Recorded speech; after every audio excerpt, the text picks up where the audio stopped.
Friends, Radhe Radhe, जय श्री कृष्णा। कैसे हैं आप सब? आप सबको मेरा प्यार भरा नमस्कार। स्वागत है आपका क्या कहते हैं आपके नंबर में। मैं आपकी अपनी एस्ट्रोन्यूमोलॉजिस्ट ललिता टंडन आज आपके साथ बात करूंगी मीन राशि की। मीन राशि वालों के लिए अक्टूबर का महीना कैसा होगा। मीन राशि गुरु की राशि है। गुरु की अपनी दो राशियां होती हैं, धनु और मीन। मीन राशि काल पुरुष की कुंडली की 12वीं राशि है। यहाँ पर हम चर्चा करेंगे कि मीन राशि वालों के लिए अक्टूबर के महीने में क्या क्या होने वाला है, क्योंकि हमारा बहुत ही सुंदर ये मंथ होगा। इसको लक्ष्मी रूल करती हैं और कुल मिलाकर हमारे बहुत अच्छे फेस्टिवल्स हैं जो इस महीने में आ रहे हैं।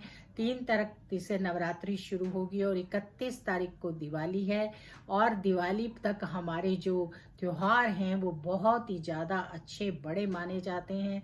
तो चलिए इस पर हम चर्चा करें। उससे पहले आप सब मेरा YouTube channel astrologer Lalita Tandon like कीजिए, सब्सक्राइब कीजिए और बेल आइकॉन को ज़रूर दबाइए। हमसे जुड़िए। अगर हमारी वीडियो पसंद आए तो कमेंट्स में राधे राधे ज़रूर लिखिए। अब मैं आपको बताती हूँ गोचर में आपकी राशि में प्लैनेट्स कौन कौन से घर में बैठे हुए हैं। यहाँ पर आपके गुरु तीसरे घर में बैठे हैं, जो बहन भाइयों का घर है। छोटे मंगल जो है आपके चौथे घर में बैठे हैं, माता का घर, सुख का घर है। आपके 7वें घर में सूर्य, केतु और मरकरी बैठे हुए हैं। 8वें घर में शुक्र बैठे हैं और 11 या 12वें घर में शनि बैठे हैं। तो कुल मिलाकर आपके प्लैनेट्स इस तरह से बैठे हुए हैं। यहाँ पर अगर आप देखें तो आपको विदेश यात्रा करने के लाभ मिल सकते हैं। बच्चे विदेश जा सकते हैं, घूमने जा सकते हैं या विदेश में सेटल भी होना चाहें तो इस टाइम पर हो सकते हैं। आपके घर परिवार में आपको थोड़ी बहुत प्रॉब्लम्स आ सकती हैं। कोई भी ऐसा काम ना करिए जिसको करने के बाद पछताना पड़े, या उसको हल्के में लेकर मत कीजिए। बाद में आप सोचेंगे कि मैंने ये काम क्यों किया। कई बार हम जाने अनजाने में अपने घर परिवार में, अपने कुटुंब में या अपने बहन भाइयों के साथ ऐसा काम कर जाते हैं, सोचते हैं कोई फर्क नहीं पड़ता, लेकिन उसका फर्क बहुत ज़्यादा पड़ता है। वो बहुत तरह के कार्य हो सकते हैं। ये आप देख सकते हैं कि आपकी लाइफ में किस तरह की चीज़ें चलती हैं। कई बार हम अपने बहन भाइयों को बिना बताए कोई काम कर लेते हैं, या कोई लेन देन कर लेते हैं, या घर का कोई निर्णय ले लेते हैं। तो इन सब चीज़ों से बचेंगे तो आपके लिए बहुत अच्छा रहेगा। और यहाँ पर आपको व्यापार में लाभ होगा, लेकिन कोई आप सोचें तो व्यापार में आपको अच्छा लाभ होगा, आपके काम बनेंगे, धन आने की कमी नहीं होगी, धन आता हुआ नजर आ रहा है। हाँ, थोड़ा परिवार से आप विमुख हो सकते हैं, पत्नी से विमुख हो सकते हैं, थोड़ा आप मस्त रह सकते हैं, ध्यान नहीं दे सकते हैं। लेकिन क्योंकि ये समय ऐसा है जिस समय में घर परिवार के साथ आपका बॉन्ड होना बहुत ज़रूरी है, तो अपनी छुट्टियां लेके घर में ज़रूर आइए। अगर कहीं बाहर रहते हैं, अपने घर परिवार को टाइम ज़रूर दीजिए। और उसके साथ साथ ये भी सोचिए कि परिवार के साथ ही हमारा जीवन है, क्योंकि जब भी ज़िंदगी का लाइफ टाइम बाद का आता है तो परिवार के बिना गुजारा नहीं होता। और अगर हम अभी टाइम नहीं देंगे तो फिर बाद में शिकायत नहीं कर सकते कि हमारे परिवार वालों ने हमें टाइम नहीं दिया। तो त्योहारों पर अपने घर परिवार के साथ बहुत अच्छे से सारे काम कीजिए, एंजॉय कीजिए। अपने घर परिवार में लोगों की मदद कीजिए, उनके साथ रहिए, उनकी भी इच्छाओं का मान सम्मान करेंगे तो ये त्यौहार आपके लिए बहुत अच्छे होंगे। थोड़ा सा अपने गुस्से पर कंट्रोल कीजिए। यहाँ पर आपके घर में शादी के, ब्याह के मांगलिक कार्य होते हुए भी नजर आ रहे हैं, और उसके साथ साथ धर्म के कार्य भी आ रहे हैं यहाँ नजर। आप धार्मिक कार्य करेंगे, धर्म के कार्यों से जुड़ेंगे, किसी धार्मिक संस्था से जुड़ेंगे तो आपको बहुत लाभ होगा। गुरु धाम जाएंगे, अगर गुरु धारे में है, गुरु के मंत्र का जाप करेंगे तो आपको बहुत अच्छे परिणाम देखने को मिलेंगे जो आपने सोचे भी नहीं होंगे। तो इन स्थितियों को सामने रखते हुए अगर आप काम करेंगे तो आपको बहुत लाभ होगा।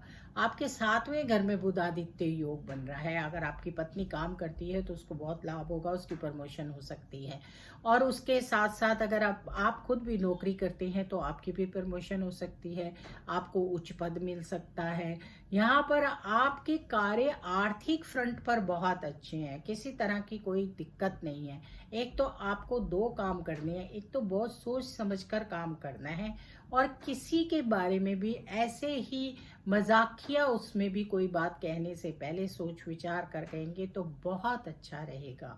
और दूसरा, आपको आलस भी नहीं करना है। अगर आप आलस करेंगे तो बहुत सारी अपॉर्चुनिटीज को खो देंगे और फिर व्यापार में आपको साधारण ही लाभ होगा, अच्छा लाभ नहीं मिलेगा।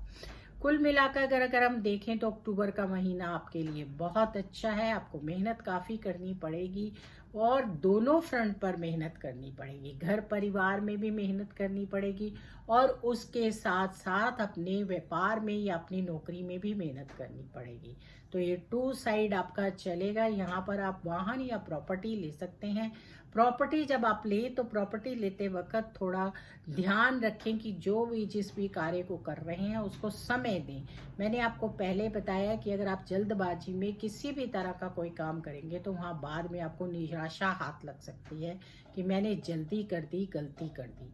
तो ये छोटी छोटी चीज़ों पर ध्यान देंगे तो बहुत लाभ होगा। फेस्टिवल्स बहुत अच्छे जाएंगे क्योंकि धन को आपको कमी नहीं होगी, धन में अच्छा आना होगा, आय के स्रोत बढ़ेंगे, बैंक बैलेंस बढ़ेगा। उस तरह की आपकी कोई परेशानी होती हुई नजर नहीं आ रही। यहाँ छोटे छोटे एक दो उपाय कर लीजिए। एक तो अपनी पत्नी के साथ बैठकर छोटी इलायची की चाय पीजिए। दूसरा, गुरु के दर्शन कीजिए और गुरु अगर मंत्रधारे में है तो उनको कुछ ना कुछ उपहार दीजिए।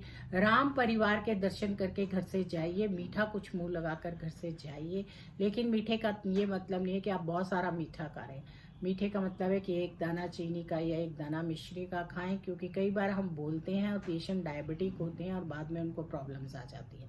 तो पहले अपनी हेल्थ पर फोकस कीजिए और उसके बाद आप एक सेब की फाड़ी भी खाकर घर से जा सकते हैं। और इसके साथ साथ आप हनुमान चालीसा का पाठ करिए। हो सके तो महीने में एक बार सुंदरकांड का पाठ कीजिए। अपने छोटे बहन भाइयों के साथ थोड़ा समय बिताइए, इससे भी आपको बहुत लाभ मिलेगा। राधे राधे, जय श्री कृष्णा। फिर मिलेंगे नई वीडियो में, तब तक के लिए आप सबको मेरा प्यार भरा नमस्कार।